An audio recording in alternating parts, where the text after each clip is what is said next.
새벽에 눈이 번쩍 떠지는 날이 있습니다. 이유가 한 가지가 아닙니다. 몸이 피곤해서가 아니라 마음이 불안해서입니다. 휴대폰을 켜고 계좌를 열고 숫자를 확인합니다. 오늘도 그대로인지, 또 줄었는지, 혹시 조금이라도 늘었는지. 그리고 그 화면에서 유독 눈에 박히는 글자가 있습니다. QLD, TQQQ. 이 두 글자는 이상하게 사람 마음을 건드립니다. 희망을 주는 동시에 공포도 같이 줍니다. 낮에는 멀쩡하십니다. 회사에서는 티를 안 냅니다. 집에서는 더 티를 안 냅니다. 그런데 혼자 있을 때만 마음속에서 계산기가 돌아갑니다. 내가 이렇게 버는데 왜 남는 게 없지? 분명히 열심히 사는데 왜 통장은 늘 제자리일까? 앞으로 몇 년을 더 이렇게 살아야지. 이 생각이 쌓이면 사람은 두 가지로 갑니다. 하나는 포기, 하나는 한방. 포기는 무기력이고 한방은 유혹입니다. QLD, TQQQ 같은 변동성 큰 종목이 그 유혹의 얼굴로 나타날 때가 많습니다. 그런데 여기서 한 번만 방향을 바꾸시면 됩니다. 종목을 바꾸는 게 아니라 구조를 바꾸는 겁니다. 구조가 바뀌면 같은 월급으로도 인생이 달라집니다. 반대로 구조가 그대로면 월급이 올라도 삶은 안 바뀝니다. 지금부터 드리는 내용은 화려한 재테크가 아닙니다. 오히려 너무 단순해서 대부분은 대충 알면서도 끝까지 못합니다. 하지만 이 단순한 것들을 끝까지 하는 사람이 조용히 자산을 쌓습니다. 그리고 그 사람들은 공통점이 있습니다. 말이 없습니다. 티가 없습니다. 보여주지 않습니다. 왜냐하면 자산이 쌓이는 과정에서 제일 위험한 건 시장이 아니라 사람의 시선이기 때문입니다. 돈이 있다는 게 알려지는 순간 축하보다 요청이 많아집니다. 도와달라는 말이 늘고, 같이 하자는 말이 늘고, 좋은 정보가 있다며 끌어들이는 말이 늘고, 보증 좀 부탁한다는 말이 늘어납니다. 처음엔 다 선의처럼 보입니다. 그래서 더 위험합니다. 관계는 돈 앞에서 생각보다 쉽게 모양이 바뀝니다. 그래서 조용히 부자 되는 사람들은 절약을 잘해서가 아니라 방어를 잘해서 더 평범해 보입니다. 여기서 진짜 핵심으로 들어가겠습니다.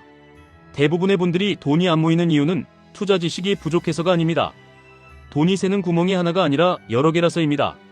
그리고 그 구멍은 대부분 소비 습관이 아니라 생활 수준의 기준입니다. 월급이 오르면 기준이 오릅니다. 기준이 오르면 생활비가 오릅니다. 생활비가 오르면 남는 돈이 사라집니다. 남는 돈이 사라지면 다시 불안해집니다. 불안해지면 빨리 끝내고 싶어집니다. 빨리 끝내고 싶어지면 레버리지가 눈에 들어옵니다. 이 사이클이 조용히 사람을 흔듭니다. 이 사이클을 끊는 방법은 간단합니다. 돈을 모으는 일은 의지로 하는 게 아니라 자동으로 돌아가게 만들어야 합니다. 의지는 피곤한 날 무너집니다. 가족일이 생기면 무너집니다. 몸이 아프면 무너집니다. 기분이 상하면 무너집니다. 그래서 의지 말고 장치를 만드셔야 합니다. 제일 먼저 해야 할 장치는 통장 분리입니다. 하나는 생활비 통장, 하나는 자산 통장입니다. 이 두 통장이 섞이면 월급이 들어오는 순간부터 심리가 흔들립니다. 이번 달엔 좀 쓸까? 이번 달엔 고생했으니까? 이번 달엔 가족이 힘들었으니까? 이런 말이 나오기 시작하면 자산은 못 쌓입니다. 그러니 월급이 들어오자마자 일정 금액이 자산 통장으로 자동 이체되게 하셔야 합니다. 월급 통장에는 애초에 생활비만 남게 하셔야 합니다. 통장에 안 찍히면 사람은 없는 돈으로 인식합니다. 없는 돈으로 인식하면 그 돈은 살아남습니다. 여기서 실전으로 한번 예시를 들어보겠습니다. 월급이 들어오는 날이 매달 비슷하십니다. 그 다음날 오전에 자동 이체가 나가게 설정하시면 됩니다. 금액은 무조건 작게 시작하셔야 합니다. 처음부터 크게 잡으면 첫 달은 되는데 둘째 달에 삶이 불편해지고 불편해지면 결국 끊습니다. 처음엔 예를 들어 월 30만원, 50만원, 100만원 본인 상황에서 밤에 잠이 잘 오는 금액으로 시작하시면 됩니다. 중요한 건 금액이 아니라 끊기지 않는 겁니다. 이제 두 번째 장치가 필요합니다. 자산 통장으로 넘어간 돈이 어디로 가느냐입니다. 여기서 많은 분들이 처음부터 QLD, TQQQ로 달려갑니다. 왜냐하면 빨라 보이기 때문입니다. 하지만 속도는 방향이 맞을 때만 의미가 있습니다. 방향이 틀리면 속도는 사고로 이어집니다. 그래서 기본 구조는 이렇게 잡으셔야 합니다.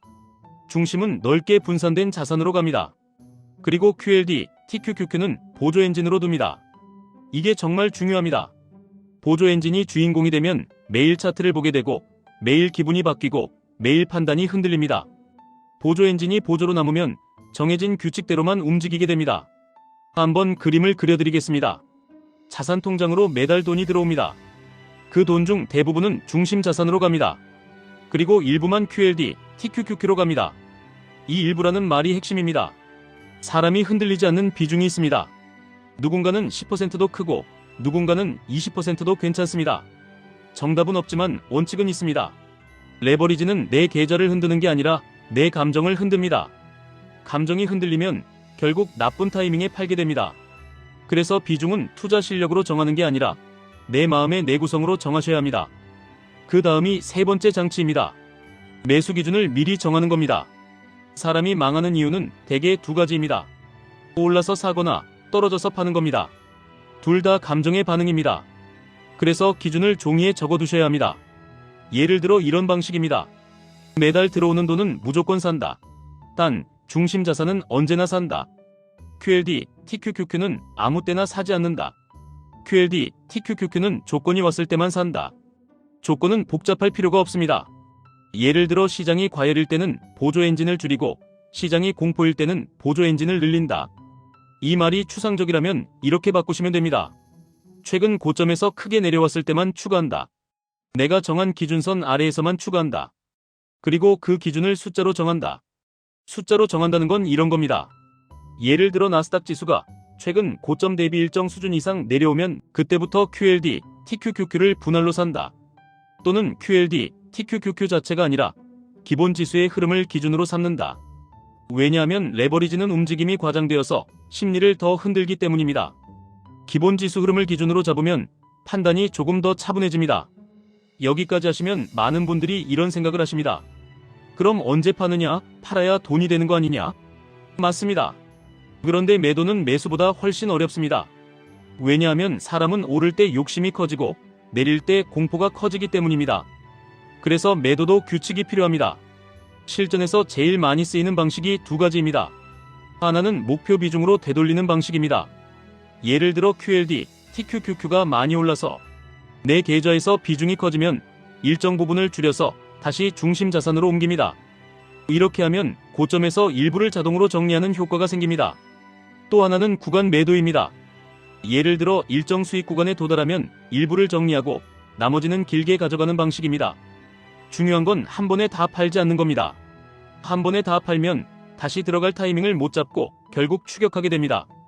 여기서 꼭 넣어야 하는 네 번째 장치가 있습니다. 현금 완충지대입니다. 현금이 없으면 하락장이 왔을 때 기회가 와도 아무것도 못합니다. 현금이 없으면 급한 일이 생겼을 때 자산을 팔아야 합니다. 현금이 없으면 계좌가 흔들릴 때마다 심장이 먼저 무너집니다. 그래서 현금은 수익률이 아니라 생존율입니다. 현금이 있어야 오래갑니다. 현금 완충지대는 이렇게 잡으시면 됩니다. 최소한 몇 개월 생활비 수준을 현금성으로 둡니다. 생활비가 큰 분들은 기간을 짧게 잡되 금액은 반드시 잡습니다. 그리고 투자 자금은 그 이후입니다. 이 순서가 뒤집히면 투자 때문에 삶이 흔들립니다. 투자는 삶을 편하게 하려고 하는 건데 투자 때문에 삶이 불편해지면 방향이 틀어진 겁니다. 여기까지가 조용히 자산을 쌓는 다섯 번째 원칙입니다. 보여주지 말고 자동으로 만들고 중심을 두고 규칙을 적고 현금을 남긴다. 이거라면 시간이 내 편이 됩니다. 이걸 못하면 시간이 내 적이 됩니다. 이제부터는 더 디테일하게 많은 분들이 실제로 걸려 넘어지는 지점을 하나씩 풀어드리겠습니다.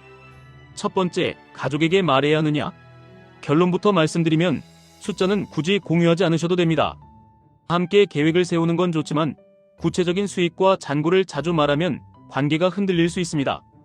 왜냐하면 돈은 사람을 비교하게 만들고 비교는 감정을 만들고 감정은 갈등을 만듭니다. 그래서 계획은 함께, 숫자는 조용히, 이게 안전합니다. 두 번째, 친구나 동료에게 말해도 되느냐? 추천드리지 않습니다. 누군가 아기가 있어서가 아닙니다. 사람은 술자리에서 말이 많아집니다. 말이 많아지면 누설이 됩니다. 누설이 되면 소문이 됩니다. 소문이 되면 요청이 됩니다.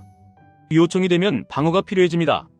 방어가 필요해지면 관계가 피곤해집니다. 자산을 쌓는 과정은 이미 힘듭니다. 관계까지 힘들게 만들 필요가 없습니다.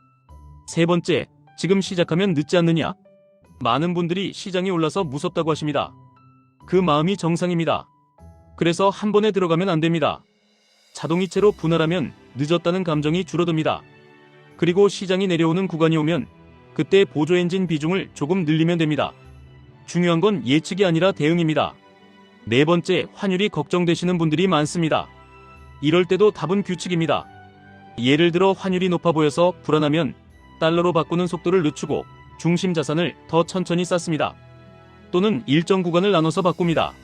한 번에 바꾸면 환율이 움직일 때마다 후회가 생깁니다. 분할하면 후회가 줄어듭니다. 후회가 줄어들면 오래갑니다. 다섯 번째, QLD, TQQQ가 너무 흔들려서 잠을 못 자겠다는 분들이 있습니다. 이건 투자 실력 문제가 아니라 비중 문제일 확률이 높습니다. 비중이 마음의 내구성을 넘으면 종목은 상관없습니다. 우량주도 잠을 못 잡니다. 그러니 해결은 단순합니다. 비중을 줄이셔야 합니다. 그리고 확인 횟수를 줄이셔야 합니다. 하루에 몇 번씩 확인하는 순간 투자자는 아니라 관찰자가 됩니다. 관찰자는 흔들림에 반응하고 투자자는 규칙에 반응합니다. 확인 규칙도 이렇게 정하시면 좋습니다. 장중에는 안 본다. 또는 일주일에 한 번만 본다. 또는 월말에만 본다. 정해두면 마음이 편해집니다. 마음이 편해지면 손이 덜 움직입니다. 손이 덜 움직이면 결과가 좋아질 확률이 올라갑니다. 여섯 번째, 생활비가 너무 빠듯해서 투자할 돈이 없다는 분들이 있습니다. 여기서 중요한 건 큰 돈이 아니라 작은 틈입니다. 예를 들어 통신비, 구독, 카드 자동 결제, 보험, 이런 항목은 본인이 모르게 새는 구멍이 됩니다. 이걸 한 번만 정리하면 매달 몇만 원이 생깁니다. 그 몇만 원이 의미 있느냐? 의미 있습니다. 왜냐하면 그건 돈의 크기가 아니라 습관의 시동이기 때문입니다. 작게 시작한 자동이체가 끊기지 않으면 다음에 여유가 생길 때 금액이 커집니다. 반대로 처음부터 크게 잡고 끊기면 그 다음은 아예 시작이 어려워집니다. 일곱 번째, 보너스나 상여금이 들어왔을 때가 진짜 갈림길입니다. 이때 대부분은 보상 소비를 하십니다. 그게 나쁘다는 말이 아닙니다. 다만 비율이 중요합니다. 예를 들어 보너스의 일부는 가족에게 쓰고 일부는 자산 통장으로 보내고 일부는 현금 완충해 둡니다. 이 비율을 미리 정해두시면 들어오는 순간 덜 흔들립니다. 미리 정해두지 않으면 그날 기분에 따라 다 써버립니다. 그날 기분은 지나가지만 자산은 남지 않습니다. 여덟 번째, 부업 이야기가 나오면 대부분은 거창하게 생각하십니다. 그런데 부업은 거창할 필요가 없습니다. 한 달에 10만원, 20만원만 늘어나도 구조가 달라집니다. 왜냐하면 그 돈은 생활비를 늘리는 돈이 아니라 자산 통장으로 직행시키는 돈이기 때문입니다. 이렇게 하면 월급과 상관없이 씨앗이 하나 더 생깁니다. 씨앗이 2개가 되면 속도가 달라집니다. 씨앗이 3개가 되면 현실이 달라집니다.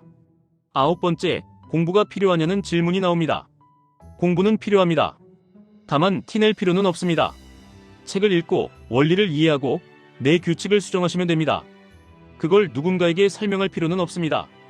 결과는 조용히 쌓이고 설명은 불필요한 시선을 부릅니다.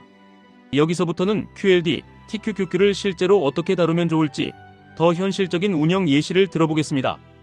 예시 하나, 매달 일정 금액을 투자하시는 경우입니다. 매달 자산 통장으로 돈이 들어옵니다. 그중 대부분은 중심 자산으로 갑니다. 나머지 일부는 보조 엔진으로 갑니다. 보조 엔진은 매달 무조건 사지 않습니다. 정해진 조건이 왔을 때만 삽니다. 조건이 안 오면 그 돈은 현금으로 둡니다. 현금으로 둔다는 게 불안하실 수 있지만 그 현금은 다음 기회를 위한 탄약입니다. 그리고 하락장이 오면 그때 그 탄약이 힘을 발휘합니다. 예시 둘, 이미 QLD, TQQQ 비중이 커져버린 경우입니다. 이 경우는 마음이 흔들리기 쉽습니다. 해결은 단순합니다. 한 번에 다 줄이지 마시고 몇 번으로 나눠서 줄이시면 됩니다. 예를 들어 일정 기간에 걸쳐 조금씩 줄이고 줄인 금액은 중심 자산으로 옮깁니다. 이렇게 하면 손실 회피 심리와 후회 심리를 동시에 줄일 수 있습니다. 중요한 건 다시는 비중이 마음을 넘지 않게 규칙을 세우는 겁니다. 예시 셋, 매수 타이밍이 두려운 경우입니다. 이건 많은 분들이 공통으로 겪습니다. 그래서 타이밍을 맞추려 하지 마시고 구간을 나누시면 됩니다. 예를 들어 한 번에 들어갈 돈을 4번으로 나눕니다. 첫 번째는 지금, 두 번째는 더 내려오면, 세 번째는 더 내려오면, 네 번째는 아주 큰 하락이 오면, 이런 식으로 계획을 세우면 지금 사도 불안이 줄고 내려와도 계획대로라서 불안이 줄어듭니다. 불안이 줄어들면 계속할 수 있습니다. 예시 넷, 수익이 났는데 팔아야 할지 모르겠는 경우입니다. 이때 사람은 욕심이 생깁니다. 그래서 수익이 나면 일부는 정리하고 일부는 유지하는 방식을 추천드립니다. 예를 들어 일정 구간에서 일부를 정리하고 정리한 돈은 중심 자산으로 옮깁니다. 그리고 나머지는 길게 가져갑니다. 이렇게 하면 수익을 확정하는 안정감과 더 갈 수 있다는 가능성을 동시에 가져갈 수 있습니다. 한쪽만 선택하면 후회가 생기기 쉽습니다. 후에는 다음 판단을 망칩니다. 이해시 5, 손실이 나서 마음이 너무 힘든 경우입니다. 이때 제일 위험한 행동은 만회하려고 더 큰 비중을 넣는 겁니다. 손실은 돈을 줄이지만 만회 심리는 계좌를 망가뜨립니다. 그래서 손실 구간에서는 규칙을 더 단단히 지키셔야 합니다.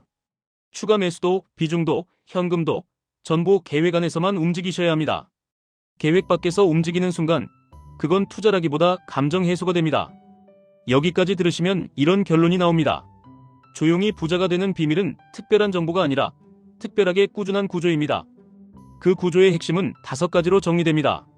평범하게 보이는 방어, 생활 수준 기준을 올리지 않는 절제, 자동이체라는 장치, 중심 자산이라는 뿌리, 보조 엔진이라는 규칙, 그리고 이 5가지 위에 현금 완충이라는 안전벨트를 꼭 채우셔야 합니다. 마지막으로 한 문장만 남기겠습니다. QLD, TQQQ가 여러분을 부자로 만들어주는 게 아닙니다. 여러분이 만든 구조가 QLD, TQQQ조차도 관리 가능한 도구로 바꾸는 겁니다. 도구는 칼과 같습니다. 요리를 하면 살리고 휘두르면 다치게 합니다. 그 차이는 칼이 아니라 손입니다. 손의 움직임은 감정이 아니라 규칙이어야 합니다. 이 영상 보시고 오늘 할 일은 딱 하나입니다. 자동이체를 하나 설정해 보시면 됩니다. 금액은 작아도 됩니다. 중요한 건 끊기지 않게 만드는 겁니다. 그리고 그 돈이 중심 자산으로 먼저 가게 만들고 QLD, TQQQ는 보조로만 두는 규칙을 적어두시면 됩니다. 그 순간부터 시장이 여러분을 흔드는 시간이 줄어듭니다. 흔들리는 시간이 줄어들면 자산이 쌓이는 시간이 늘어납니다. 자산이 쌓이는 시간이 늘어나면 언젠가 아무도 모르게 숫자가 달라져 있습니다. 그때도 티내지 않으셔도 됩니다. 조용히 쌓아오신 분들은 조용히 지키는 법도 이미 알고 계실 테니까요.